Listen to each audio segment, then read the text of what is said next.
Hi, I'm Wanda Alger, and if you follow me on Facebook, I posted earlier today a post. I was thinking about pioneering and what it looks like and what it feels like to be a pioneer.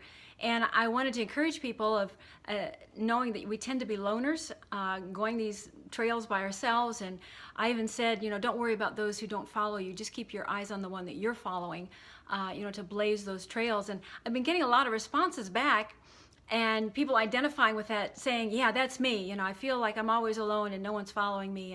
And I felt the Holy Spirit kind of checked me a little bit, and he said, there's some truth in what you shared, but it can also be easily misunderstood and giving excuses for people that may be alone but for the wrong reason. And he said, do you know the difference between being a pioneer and being just a rebel? And, when I said, keep your eyes fixed on Jesus, of course, I go to Hebrews 12, where it says, keep your eyes fixed on Jesus. And in the New International Version, it says, the pioneer and author of our faith, who for the joy set before him endured the cross, scorning its shame, and sat down at the right hand of God the Father at the throne room. And so there's three things that the Lord showed me that separates pioneers from rebels. And so I want you to think about this. If you think you might be a pioneer, I want you to think about these things. The first one is, pioneers may tend to be loners, but they are thinking about the group. Where rebels, they only think about themselves. See, a pioneer is a team player.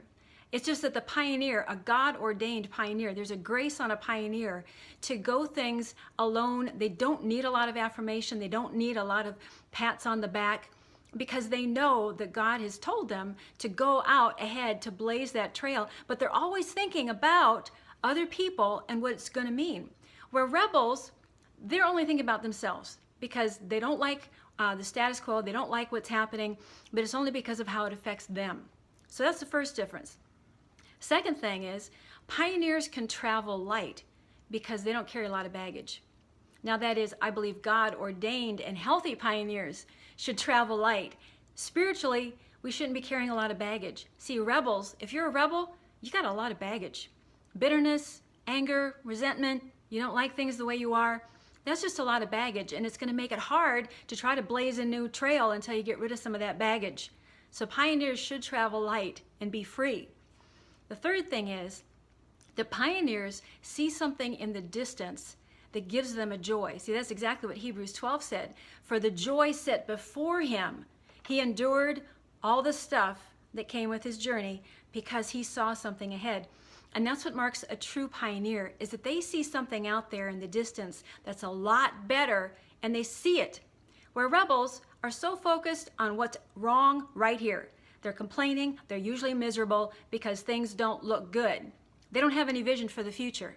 But a pioneer, God's shown you something, and again, you're thinking about blazing a trail for others. So in that sense, a good pioneer will have people following.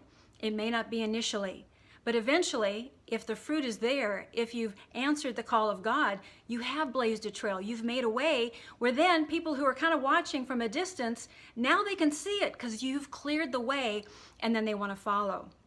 So my challenge to you is, don't settle for being a rebel if you don't like the way things are. Ask God for that pioneering heart, that spirit. Get rid of any baggage that you've got. Look for what's ahead. Be willing to go it alone. And know that what you're doing now can make a way for others to follow, and they'll see what you see. So I hope that's an encouragement. That's it.